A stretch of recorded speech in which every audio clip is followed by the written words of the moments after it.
Now, the title of this next session is Reducing Transaction Fatigue. Peter, if you want to bring up your panelists, we're delighted to have Peter Antonenko, Chief Operating Officer at Jetcraft, is going to lead this one and stand in the way between the punches. Where's Alireza? Where is Alireza? Come on, Ali. You don't always have to make an entrance. Yeah, it's the best seat.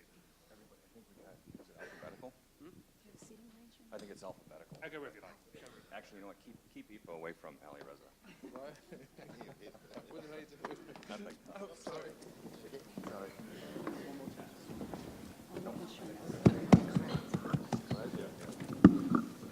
Oh, perfect. You're sitting next to each other. All right. Yes, this is reducing transaction fatigue. The moment I've all been waiting for. Thank you, Al, for the opportunity to be moderating this, I think. I'm excited and a little bit afraid, but I think it's going to be entertaining. I think what we're going to do first is just have each of the panelists introduce themselves. I'll do a little spiel on me. We'll throw the main questions that we're going to have addressed up on the screen, and then we'll come out of the gate guns hot. So, Alireza, why don't we start with you? Alireza, Ittihadieh, founder of Freestream Aircraft. Aoife O'Sullivan, I'm one of the lawyers at the air law firm. I'm Florent Sériés from Aviation. Janine Iannarelli, founder and president of Avion Limited. Mark Bisset from Clyde & Co, one of the lawyers here to get beaten up. Do we have is there a clicker or something that I need to advance the slides? Oh, is it on the podium? Just to get started, I mean, this is reducing transaction fatigue is something I'm very familiar with. In my tenure with Jetcraft alone, I've had the opportunity to be part of nearly 600 aircraft transactions that have closed, which doesn't include all the other deals that fell apart along the way due to, in part, transaction fatigue, which, depending on your frame of reference, is either based off of what the lawyers have done, or it's based off of what the brokers have done, or it's based off of what clients' decisions have been. Let me see if I can get ahead. So the key things we're going to focus on, the first one out of the gate, is our lawyers, deal makers or deal breakers. We're going to talk our brokers trying too hard to prove their value. Another hot topic is, do we need standardized contracts? I know Brian Proctor, he talked about that a little bit earlier. It's been a bit of a much more hot topic in the last 6 to 8 months, and I think it's going to continue to pick up steam, which is good news and bad news, depending on which side of the fence you're on. And then, does the aircraft sales industry need to be regulated, which is also another hot topic that, again, is something that was talked about earlier, and I know is part of some of NARA's initiatives and something that we're going to be seeing a little bit more of going forward. So I think let's just come out of the gate again. I'm going to start with you, Alireza, because you're closest to me. Are lawyers, in your opinion, deal makers or deal breakers? Look, I mean, I think most lawyers, I would say 70% of lawyers are respectful and they stick to their part of the deal and not try to be second-hand airplane dealers at the same time, or FBI agents and CIA operatives. You know, when lawyers start sticking in on a US to US transaction, Foreign Corrupts Act clause, I mean, sorry, I mean, where does that, what's the purpose of that? And they start putting in renegotiated paragraphs of a deal. I mean, we just had recently, in the last 30 days, a very simple transaction fall apart. It was an aircraft that was being sold, we were selling, and the seller was in a divorce, and it was a court order instruction for the transaction to be sold. Everybody knew it was a divorce. There was an injunction on the aircraft. It was registered on the FAA, and the lawyers managed to derail the transaction by telling them that it's a risk for the buyer to buy this aircraft, given the injunction, and that one of the spouses, the husband or wife, can come after them after the fact. I mean, I'm not a lawyer, but I don't see any relevance. You know, we might as well not wake up in the morning. Just stay home. Is that lawyer on the stage? No lawyer on present company. But that's, I think 30% of the lawyers are out of their depth.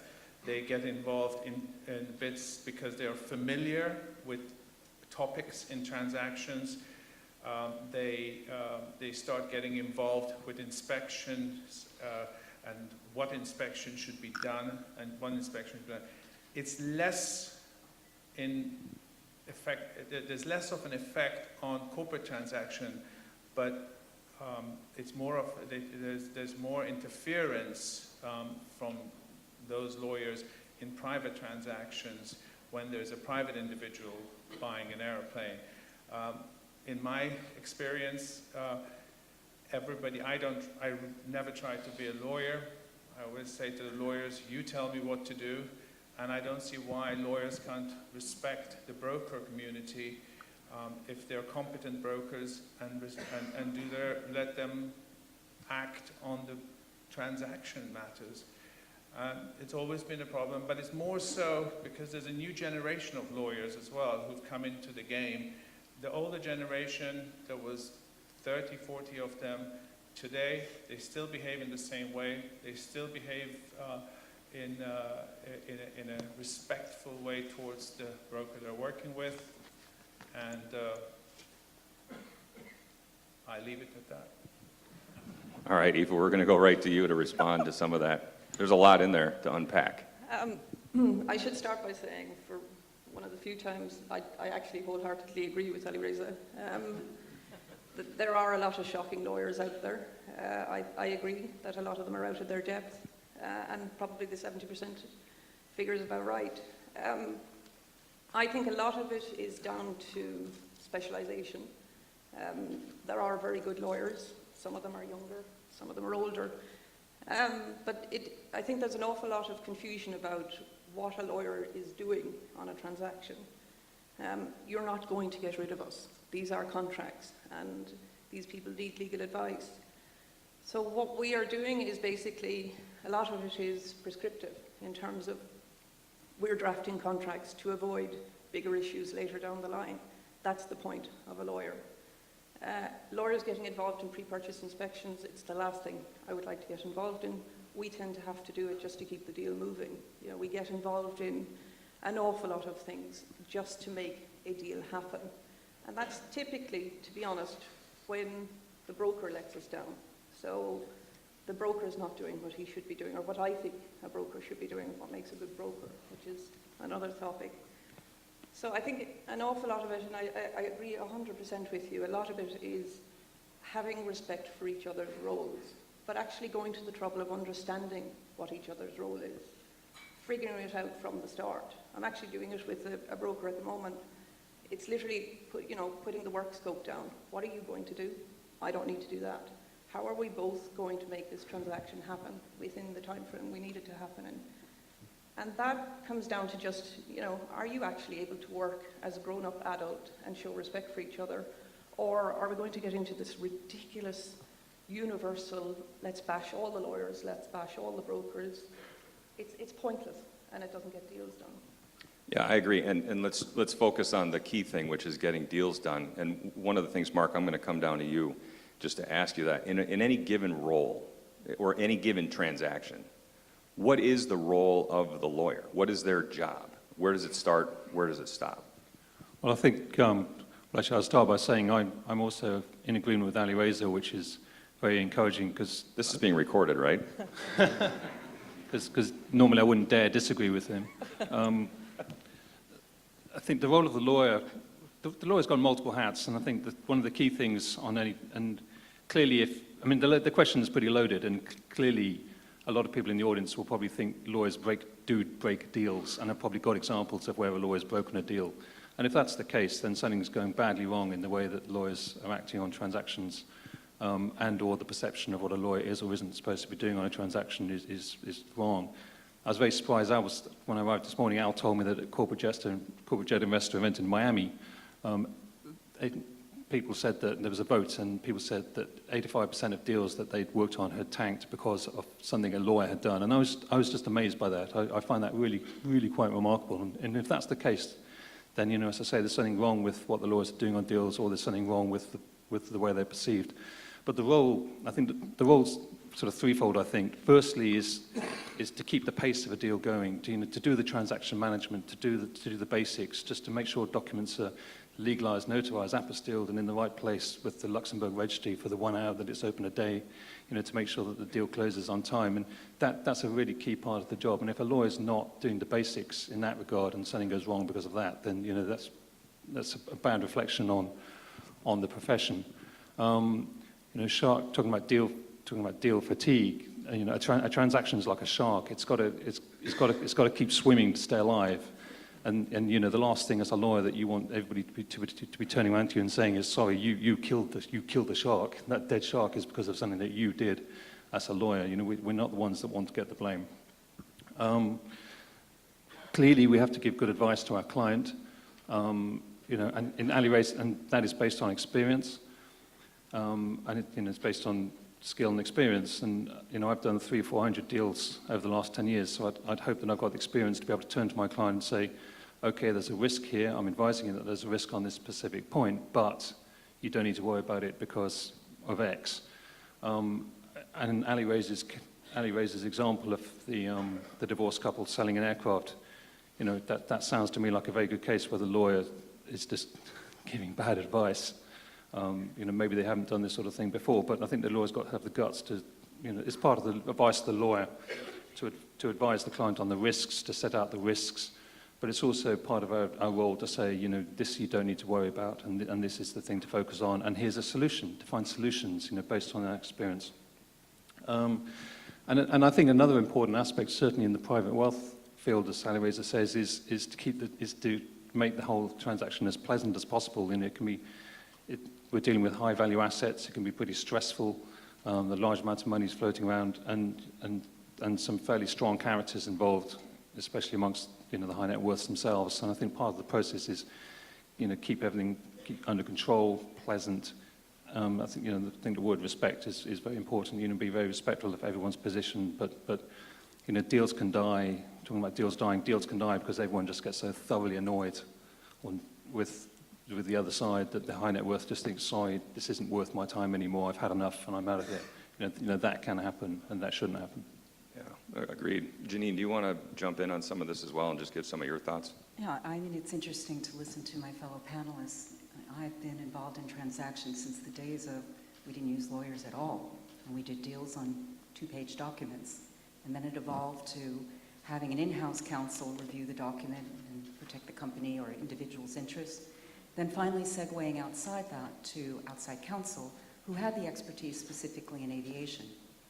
So I sum it up as having seen the good, the bad, and the ugly with working with lawyers. I see them as an integral part of the team, and I think that's a key word used today when buying or selling an airplane, is that ultimately when you get to the contractual phase, you have a team that's been put together. The best lawyers I have worked with are cognizant of what their clients' needs are and the environment in which they're working, wherever we're getting the aircraft from or selling it into, but they defer to the broker on the steps that need to be taken and whether or not it's feasible to achieve some of the goals that have been outlined in an LOI.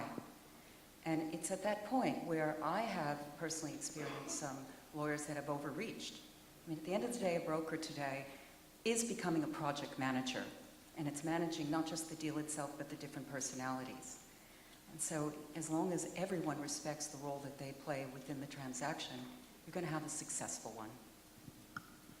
I do think it's the role of a strong broker. If a lawyer is stepping out of line, I do think it's the role of a strong broker to put the lawyer back in their box, is the wrong phrase, to make sure. I'm so glad you said that, Mark. I can't tell you how happy I am you said that. Can I Strong just diplomatic. slow you down there, Peter? I mean, and Alireza's got another good point, which is, the other day, I'm buying an aircraft on behalf of a client. There's a technical issue with the engines. The client emailed me asking what I thought of the damage that was listed out in the PPI.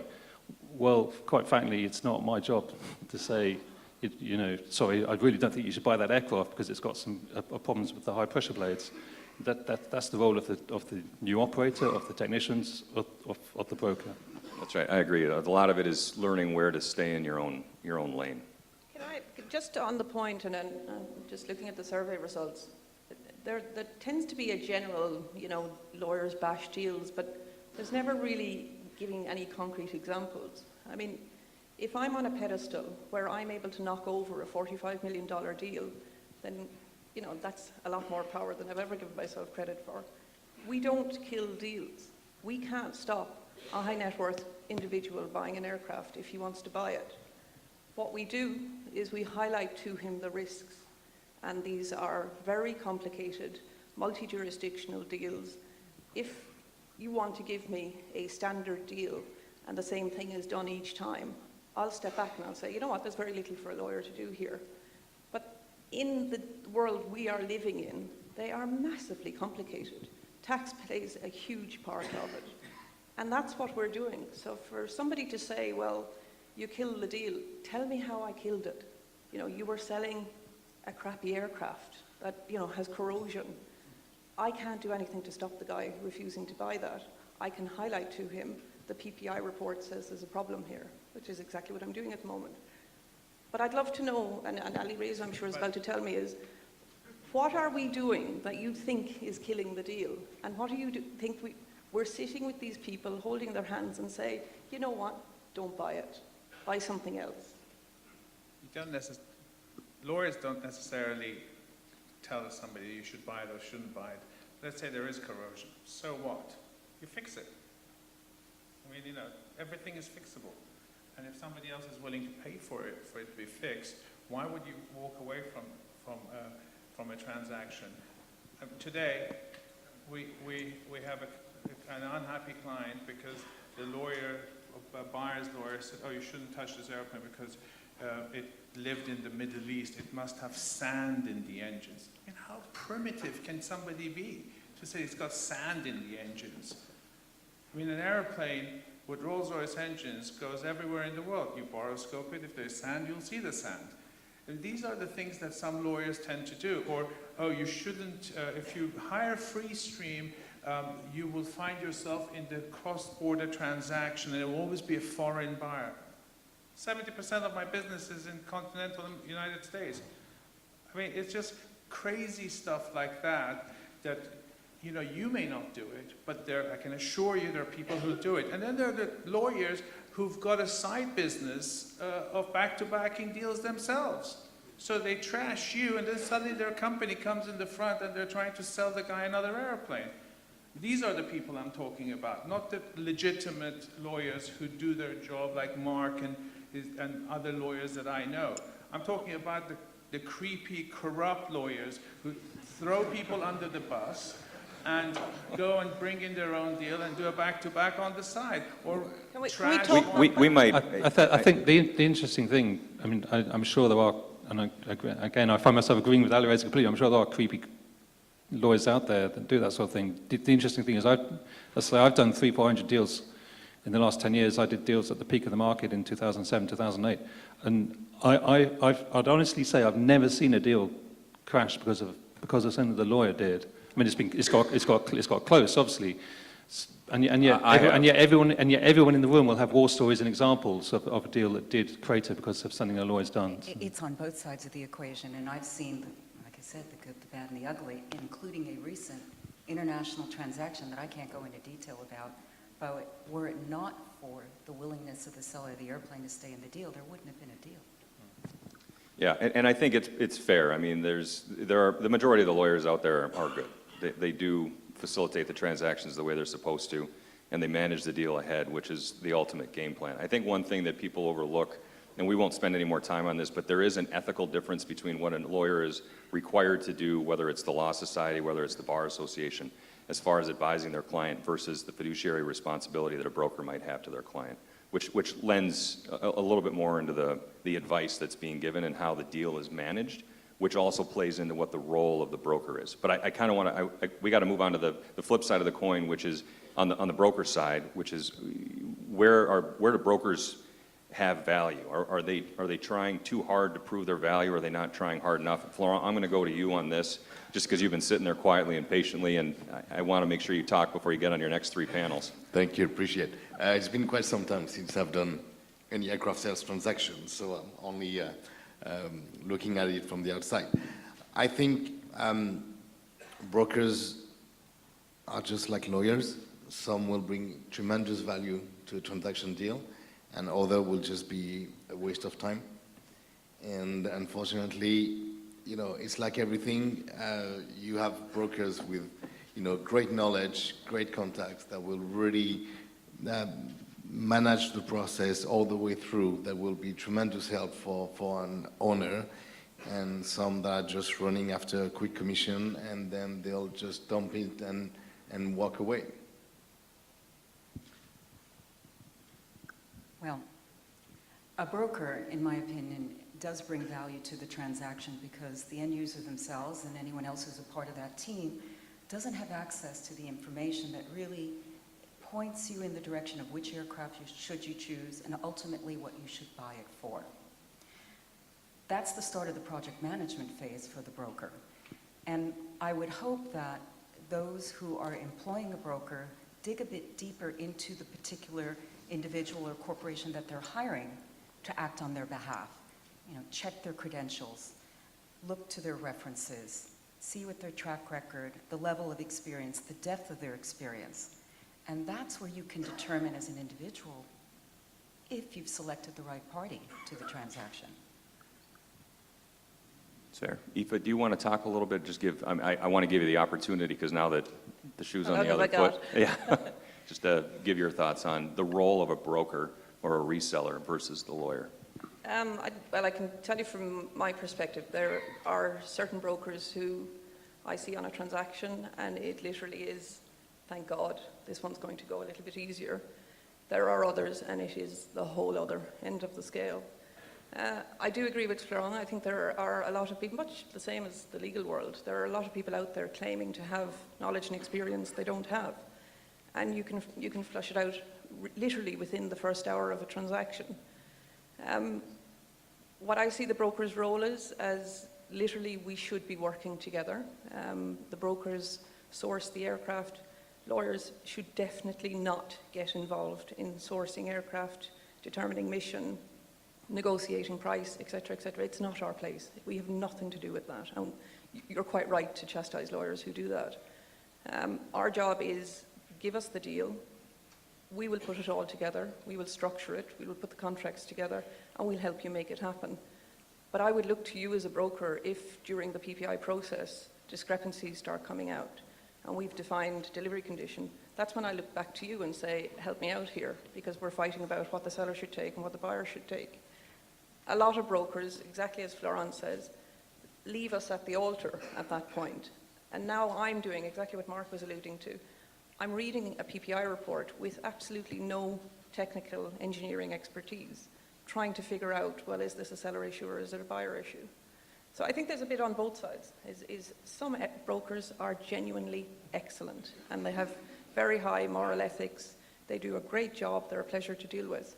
Unfortunately, much like the legal world, there are a number of people who aren't, and they bring the name down. They bring the reputation of the industry down, and we shouldn't be allowing that. I mean, this room knows enough people in the room. We know enough about the industry. We shouldn't be allowing that happen. And let's be honest. I mean, it does take a village to get every deal done. I mean, a lot of times some deals are quicker, some deals are just take forever. I mean, we've all experienced that, especially lately. I think mainly because of the way that these pieces of equipment move, that the complexity of the deals has gone through the roof comparatively to where it was 10 years ago even. The tax issues that you alluded to and so forth. So everybody has their own role. Everybody's got to find their niche in how to get the transaction move forward. I've had the pleasure of working with everybody on this panel, and we really do need to have that consensus as to who's doing what and getting where. We need to learn how to keep it simple. All I've seen in the last 5 years is how to complicate everything. We still can do a transaction in full 4 weeks. We don't need for it to take 3 months. So let's go with that theme of keeping it simple, and that kind of brings us to the whole concept of standardized contracts, which is, this is something that came up, well, it's been coming up for a little while now. It was one of the discussion topics at the Corporate Jet Investor in Miami. The yachting industry has gone through the process of putting together their own standardized contracts that, according to the panel of yacht brokers that were there, has simplified it. The yacht lawyers have said it has simplified the process for them. It hasn't reduced their fees, which I thought was interesting. I mean, because if you look at it, there's two sides of the coin. I mean, one is you're either going to cut business or for the lawyers, or it's going to improve for the brokers because they're going to be able to move it more quickly. So let's talk a little bit about the standardization of contracts, because that is something that's going to continue to be a prevalent topic in the coming months for sure. I think it's a fabulous idea.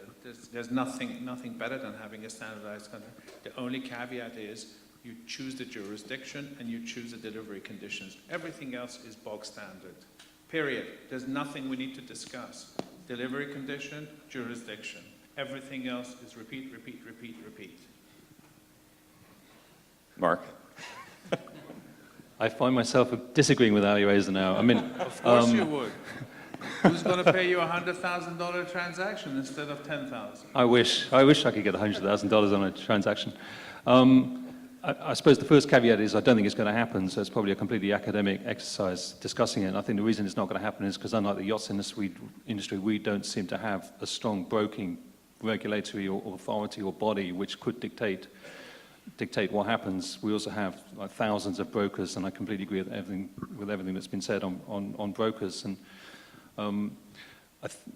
I think if standardized documentation produces standard market practice on certain points, then yeah, I'd be all for that. And I think, so I'm not entirely sure whether you need a standard document to get there, but what would be helpful is if there was a genuine market practice on certain points, which everyone pretty much agreed with, because the same arguments are rehearsed over and over in every single deal, and that's where the fees rack up, and that's where the time element creeps in, and that's when people get frustrated. So, But doesn't that kind of call for standardization? And one other question. Not necessarily standard documents, but a genuine, well, maybe fewer brokers, fewer lawyers, a genuine market position, and people with more experience of the deals that they're doing. For example, I don't know. For example, will this be English law document, or will it be a new law document, or is the bank that's discharging its lien, its mortgage before selling the aircraft, before the aircraft get sold, going to be waiting until money has hit its actual account, or is it going to be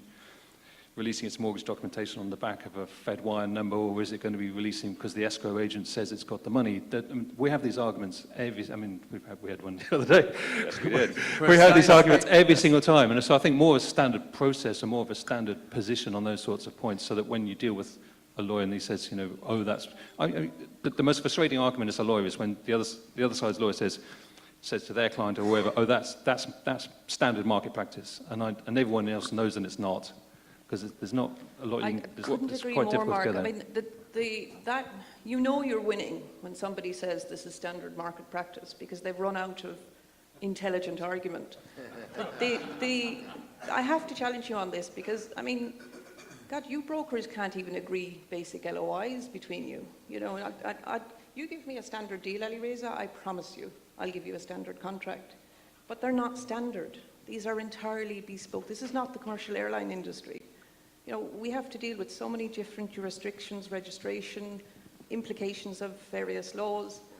That's what we're doing. And to say to us, it's an insult to say, just put the ABC, like Paul Jabelli said, what color crayon do you want it written in?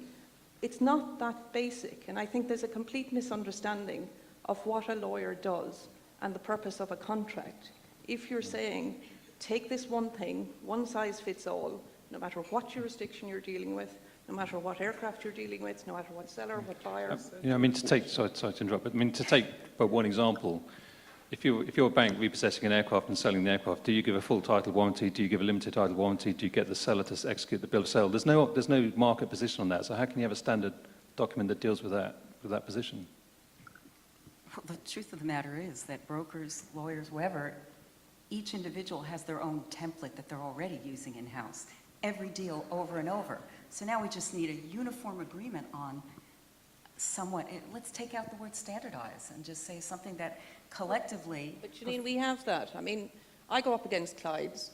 We don't fight on boilerplate clauses unless we actually have to. Agreed, yeah. There are things like, and I mean, we've all been up against the lawyer that, for whatever reason, their billings aren't high enough. You know, they need to put a few hours on a file. Easy one to solve, guys. Put them on a fixed fee. You'll suddenly cut all of that out. But when it comes down to proper negotiation, we are negotiating real legal risk issues. We're not fighting about bloody force majeure, act of God. But you're We're speaking talking mostly- about proper issues. You're speaking mostly at the time, if you represent the buyer of the aircraft, the decision should be made before they even get to the LOI stage. And of course, we've all encountered situations where someone goes out, issues an LOI, then calls the lawyer and says, guess what, I'm buying an airplane, I need you to draft the contract. And they've totally overlooked all the implications of the country from which they're buying the aircraft and the country which they plan to register it. So those are details that need to be worked out in advance, and that's an education process for the prospective buyer. I think that ties into some of the capabilities of the broker that's working the deal, too, to be honest with you. I They think should that, be forthright about that. Exactly. But, and we gotta move on a little bit, but the other thing I will offer is I personally think that we're pretty close to standardized contracts anyways. I think there's really 5 or 6 drafts out there that you will see time and time again on every single deal. In fact, we were working a deal a little while ago, and the contract that went out was horrible. And the one that came back was completely redlined, and it was a brand new contract, but it was exactly like other contracts that we've seen. So in a lot of ways, we do have standardized agreements. It's just a question of codifying them and making, get to the point where they're a little bit more readily available and agreed upon form that everybody can rely on. Which I'm going to jump quick because I know we're running out of time, and just the monitor went out, Al, just so you know, so I'm not advancing any slides. But thank you. So the last bit is, does the aircraft sales industry need to be regulated? Again, this kind of comes back to some of the other discussions that I'm looking right at Brian Proctor, because I know that that's something that he's working on with NARA in some way, shape, or form. Florent, I'm going to go back to you just because you've been the quiet guy in the middle, just to give your thoughts on this. Well, I think we're experiencing, as in a similar industry, a very different approach in the yachting industry. We touched base on that briefly. And I think they have definitely seen value in working together, putting up some standards and a bit of regulation. And, I think their fees are much higher than the fees we got in our industry at the moment, because they've been able to work together. So I think clearly it's something that we should try to strive to go through a bit more regulation, so that it's not the open market for everybody and come and make a deal for just 50 grand, and just because they need one deal per month and they're good. I definitely think that we need some sort of rules and regulations that are established that support both sides of the equation. Some of the discussion has ensued about making sure that brokerage transactions are clean and ethical, but it's not just that. There wouldn't be as much of a problem if we had a customer base that was also respectful of the service that's being brought to them.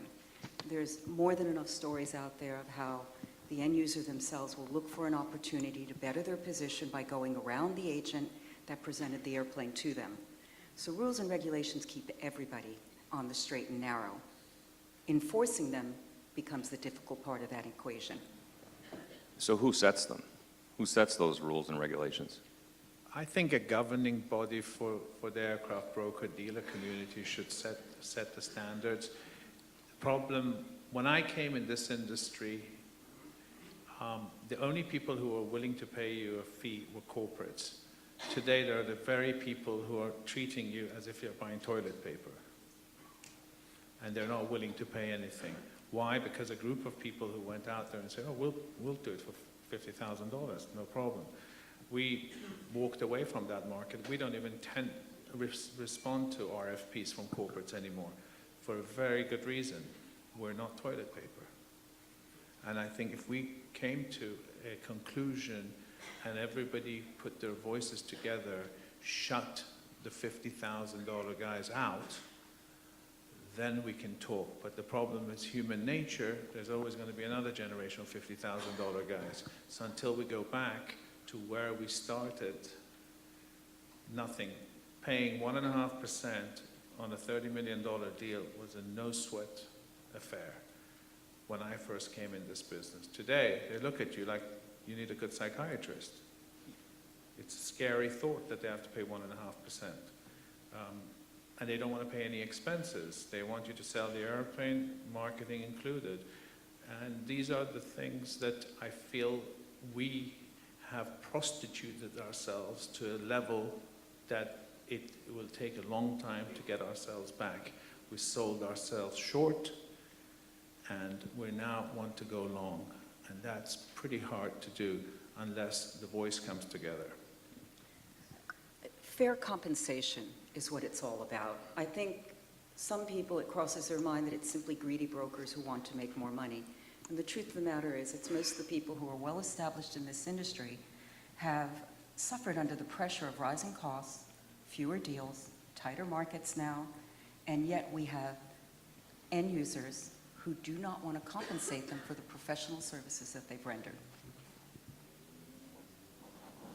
But I think the key is demonstrating value to the client. And I can't comment so much on the broking side, but certainly on the legal side, you know, one has to prove one's value to the client and make them appreciate the work before you can then charge what are always extremely moderate and sensible levels of fees to the client. And I mean, I agree with Alireza. There are basically too many sort of office and an email brokers out there doing deals and undermining proper and respectable brokers doing cheap deals.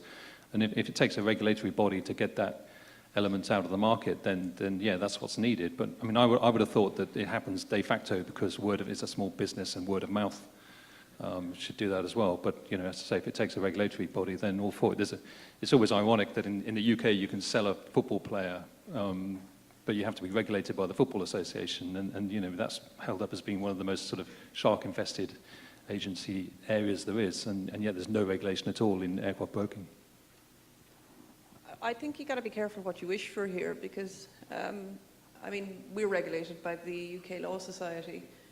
If we do something wrong, our license can be revoked, and you're no longer allowed to operate as a lawyer.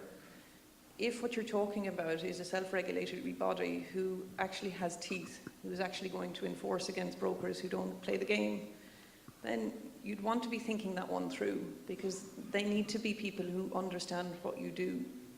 And there needs to be some element of training in it. You know, what do you mean by you get the gold standard, you're one of the top brokers? What exactly do you mean by that? And what are you doing about the people who aren't? Or how are you encouraging the next generation of brokers? You know, are you going to train them how to be ethical and, you know, how to do the job properly? Because just giving it a name and calling it a regulatory body, honestly, I think you're just creating a nightmare for yourself. No, I think you're right. If you get if it's a name only, it's useless. And I think that's one of the bigger challenges that I know is out there that others, I don't mean to keep coming back to Brian, partly it's because he's sitting right here, but it is a big push. It is something that needs to be well thought out, and it needs to have some good teeth to it, otherwise it's useless, right? If you're a consultant, stay a consultant. And charge your consultancy fees. Don't call yourself a consultant and then get involved in aircraft brokering.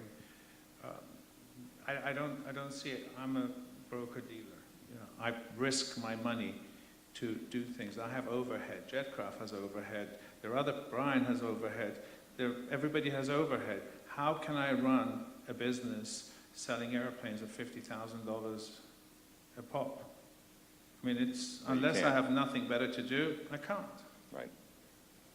I mean, getting answers to all of these questions is a big part of the process of reducing transaction fatigue. I mean, I don't think you're ever going to get rid of it. There's always going to be some headaches in every deal. That's just the nature of the beast. But, you know, this is a lot of these points are good steps forward, and I think we're going to be seeing a lot more of this discussion in the coming months, if not year or two.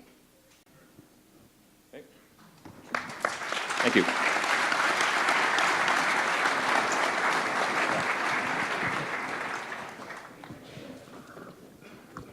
Peter, you probably didn't notice, but one of the biggest trending questions was about the lack of your socks during that panel.